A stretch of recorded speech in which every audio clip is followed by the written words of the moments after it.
warahmatullahi wabarakatuh. Halo, selamat datang kembali di Umuka Connect ya. Nah, di podcast ini kita akan ngebahas soal orang-orang inspiratif dan banyak lainnya lah terkait Umuka Connect ini. Dan hari ini kita akan ngebahas soal Gen Z ya. Ya, temanya itu secara garis besar adalah magang ala Gen Z. Yang mana belajar akuntansi sambil bangun personal branding. Nah, ngomong-ngomong soal akuntansi, kita sudah menghadirkan nih, wah kayaknya beliau ini nih sibuk, tadi mau reschedule besok, sayanya yang nggak bisa, gitu ya. Jadi kita akan ngobrol langsung bersama dosen akuntansi yaitu Pak Eko Pujiatmoko SEMAK.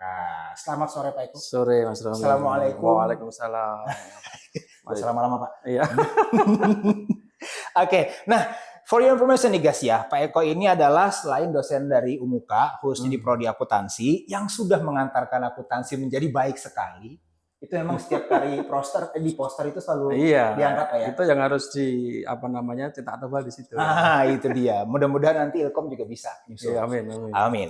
Nah, selain itu juga beliau adalah seorang praktisi bisnis, terus pendampingan UMKM dan BUMDes, direktur pojok BUMDes juga, dan yang ini pemirsa, audiens, apalah itulah, nanti kita pikirkan ya. Nah, beliau ini juga salah satu direktur AIK RS PKU Sukoharjo. Tepuk tangan dulu dong. Ya, nanti kasih editing ya tepuk tangan.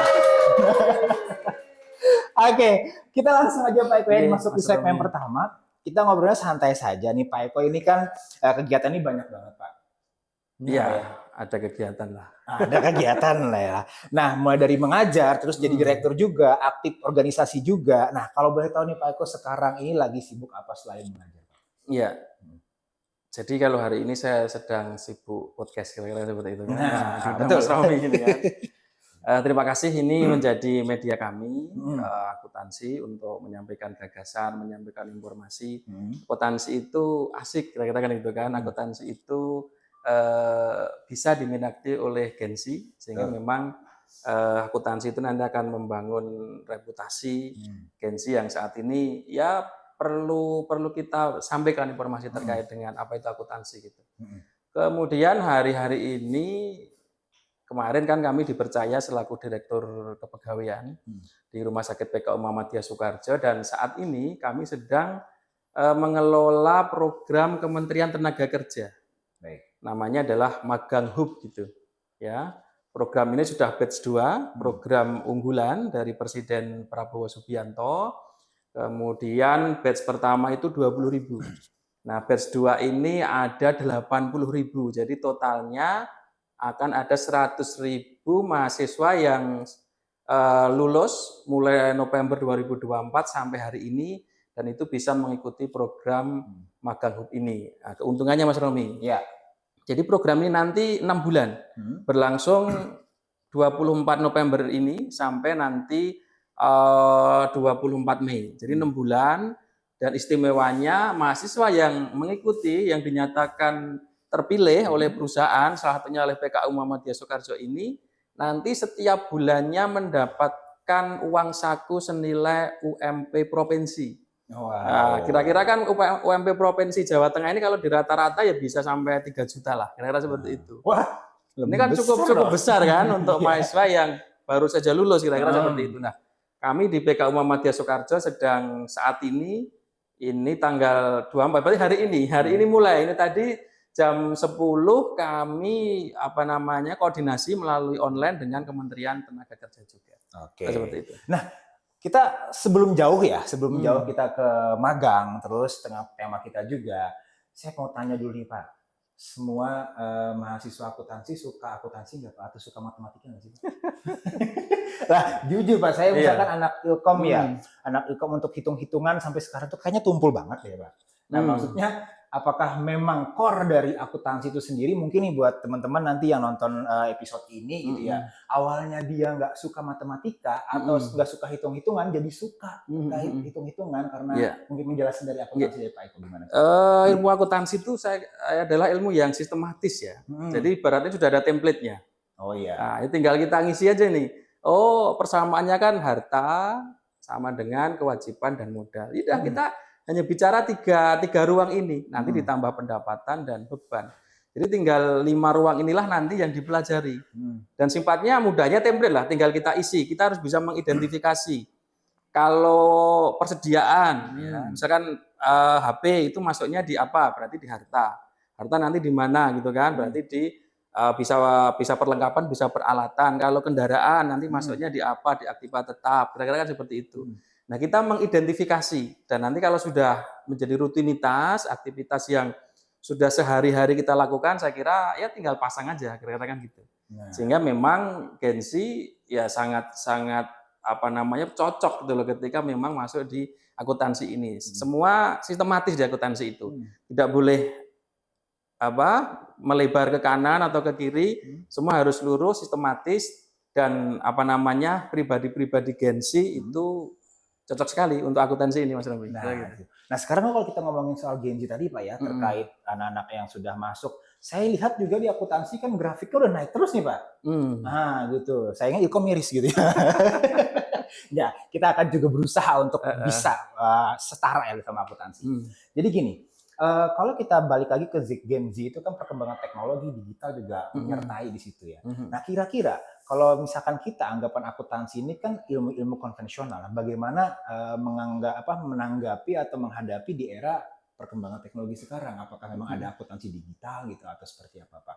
Biar hal tersebut juga cocok gitu dengan generasi Z zaman sekarang. Iya. Tentu keilmuan akuntansi tadi disampaikan sebagai ilmu yang ilmu dasar lah dalam hal penyusunan laporan keuangan. Itu sangat dasar sekali. Nah, tentu di era digitalisasi saat ini itu mengikuti juga.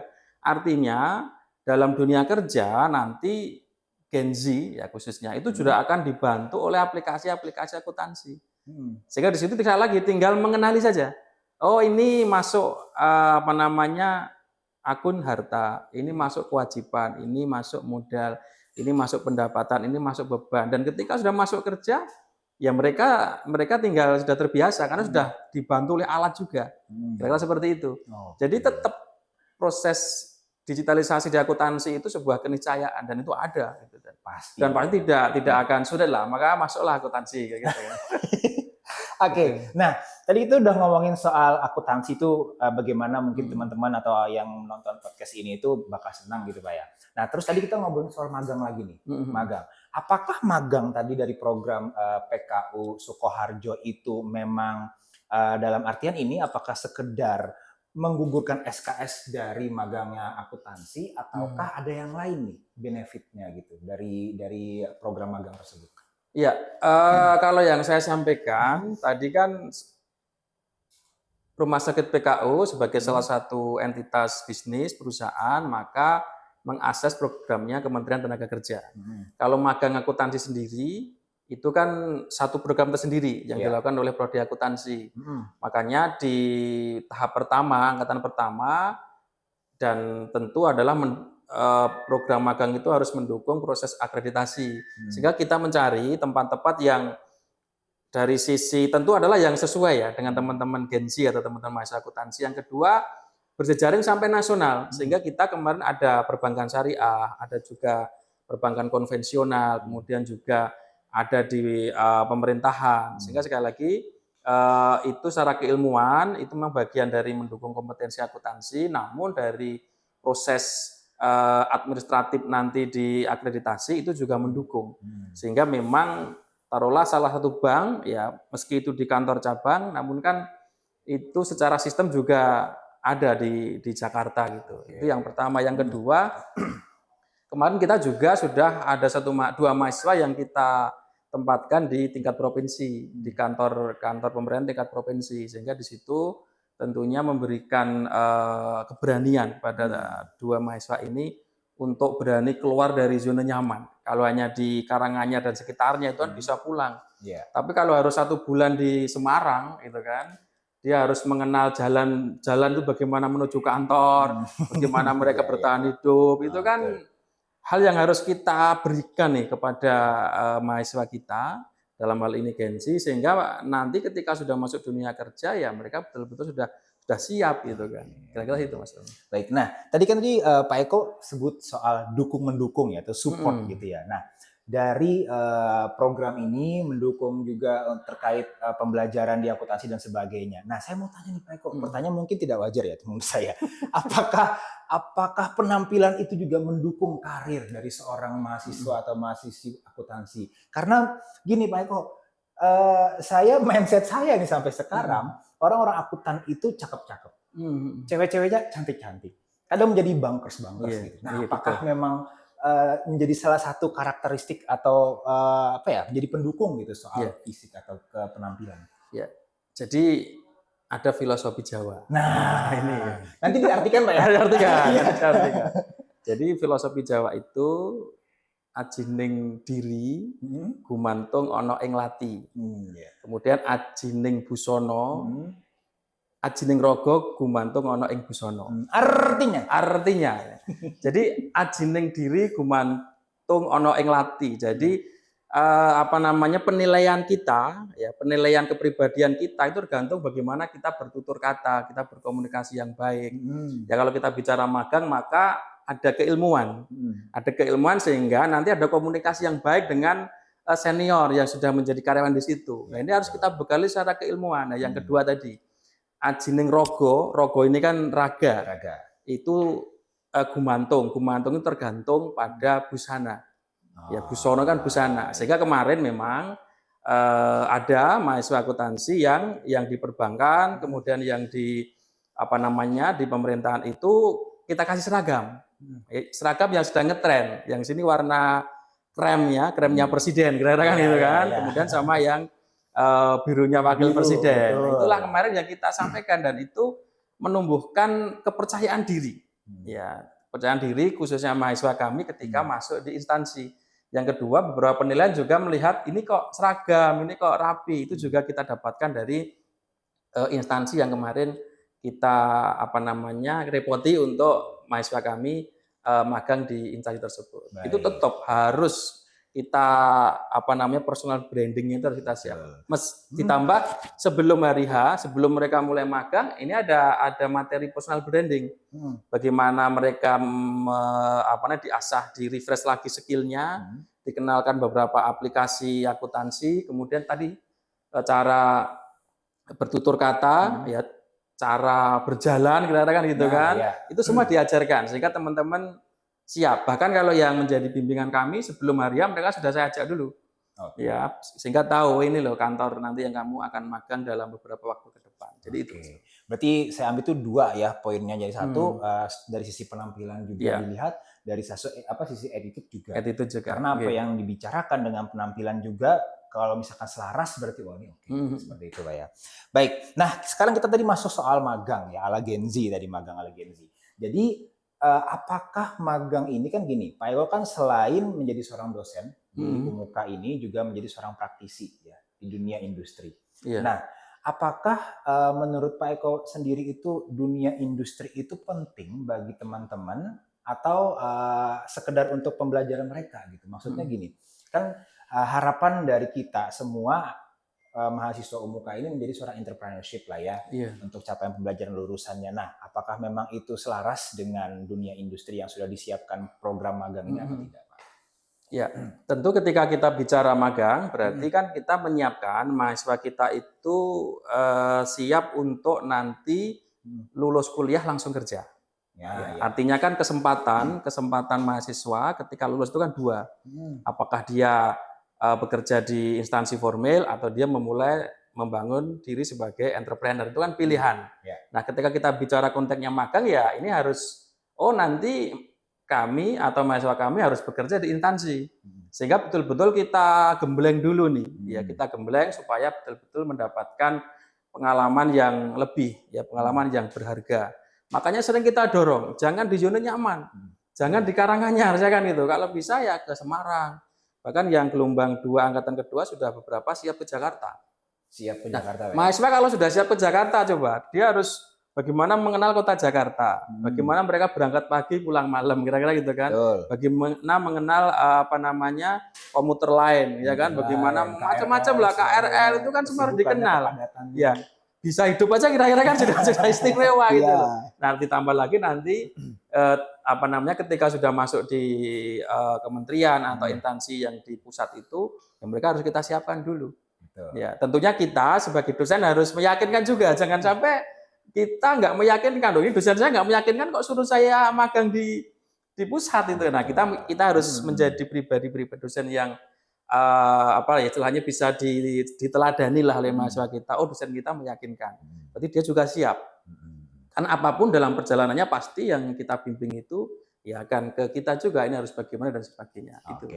Nah, tadi kan Pak Eko menyebutkan juga soal apa namanya pilihan antara mereka lulus bisa menjadi apa langsung bekerja ke instansi orang atau misalkan bekerja dengan orang ataupun memulai bisnis sendiri. Menurut Pak Eko sendiri nih kira-kira lebih bagusnya apa? Lebih bagus memulai sendiri ataukah bekerja dulu seperti itu kira-kira? Ya, kalau saya bekerja dulu. Bekerja dulu. Bekerja dulu. Nggak ada yang salah Pak ya? Itu kan maksudnya iya. benar. Tadi lulus ya bahkan ketentuan kalau kita bicara apa namanya target itu ya sebelum lulus maksimal 6 bulan sudah harus bekerja.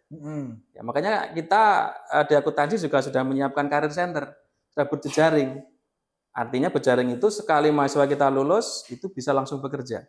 Kan kami ini kan juga mengelola MBG, makan bergizi gratis ya. Dan itu di situ ada accounting.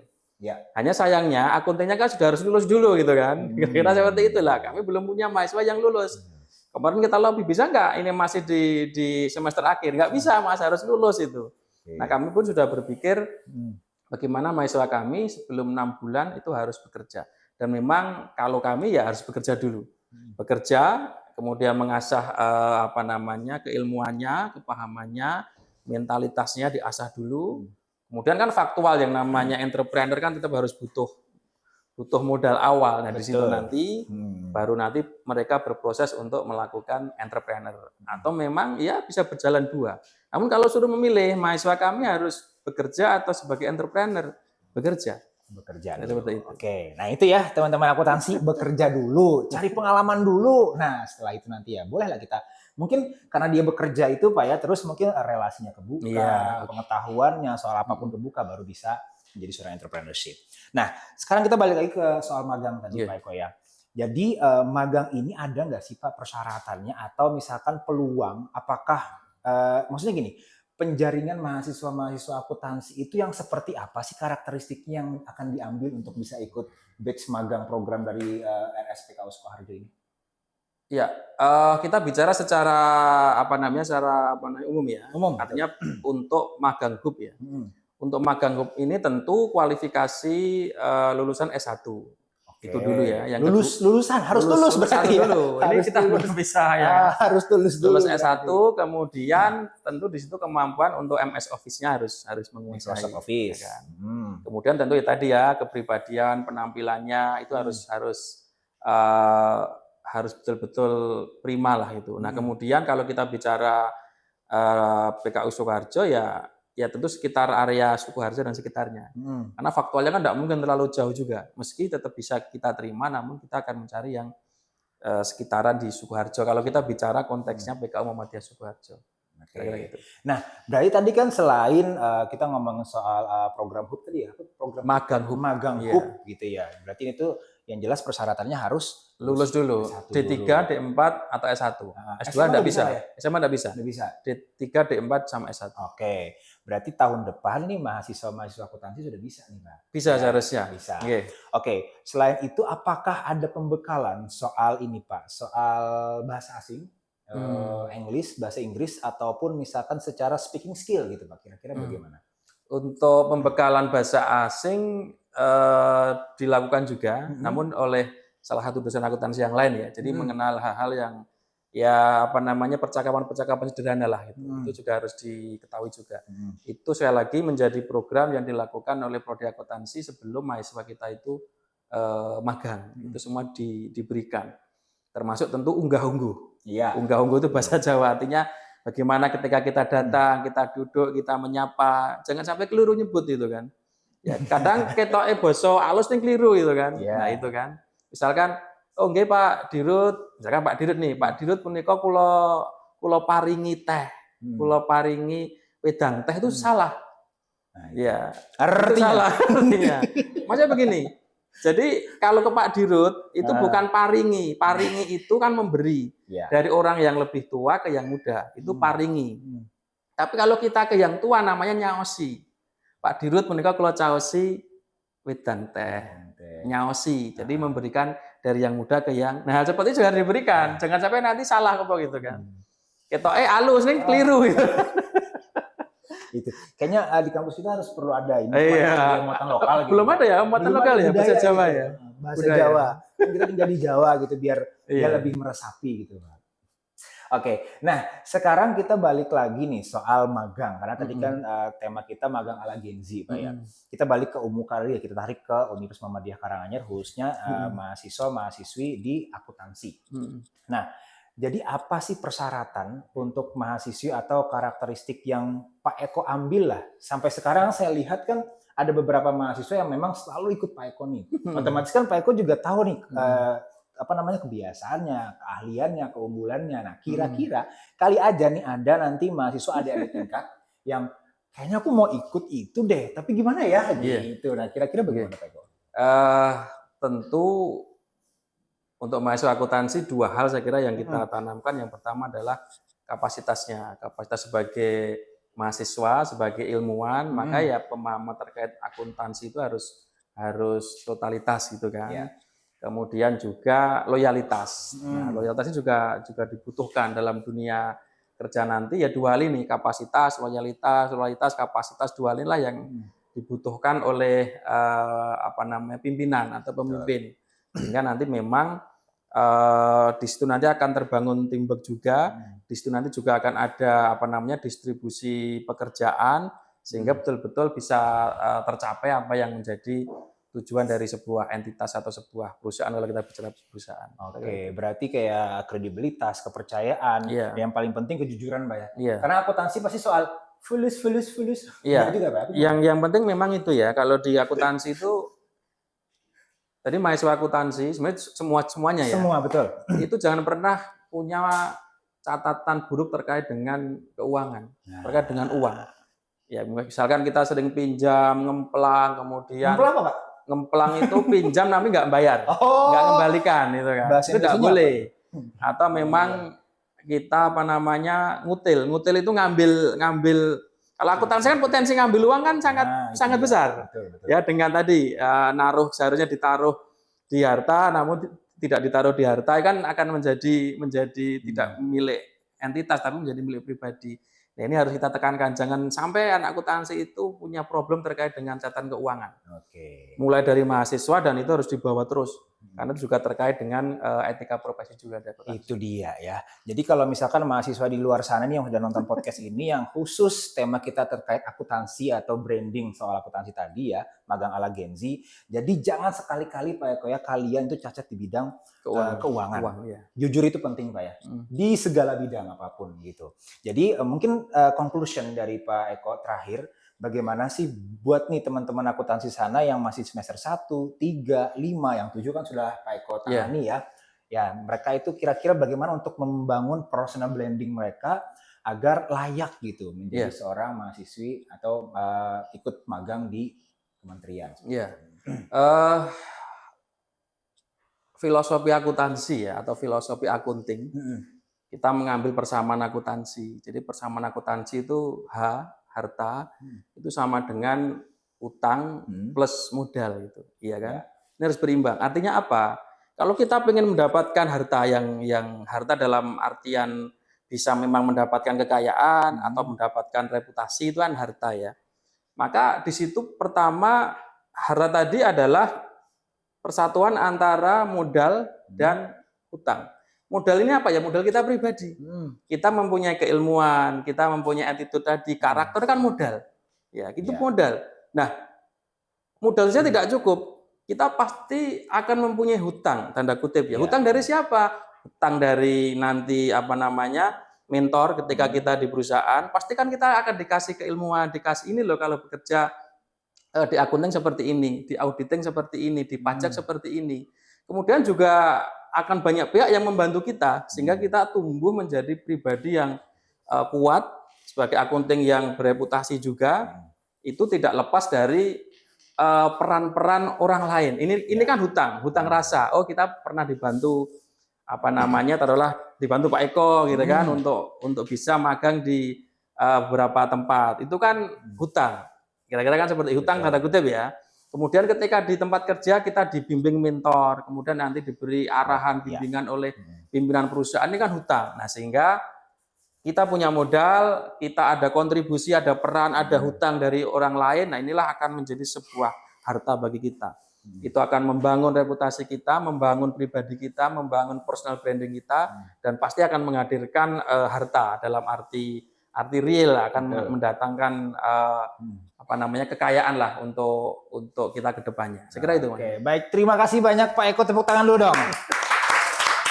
Oke, jadi terima kasih banyak waktunya Pak Eko. Kita sudah ngobrol-ngobrol singkat ya soal tadi magang, terus soal akuntansi juga. Semoga nanti teman-teman yang melihat podcast ini bisa tertarik untuk masuk akuntansi. Tidak hanya membenci soal matematika ya. Yang benci matematika masuk ilmu komunikasi. Ya. Oke, terima kasih banyak Pak Eko. Nanti kapan-kapan kita kolaborasi Pak Eko ya. Terima kasih teman-teman ya. Cukup sekian untuk episode kali ini. Kita akan kembali lagi nanti di episode-episode selanjutnya. Terima kasih dan assalamualaikum warahmatullahi wabarakatuh. Waalaikumsalam.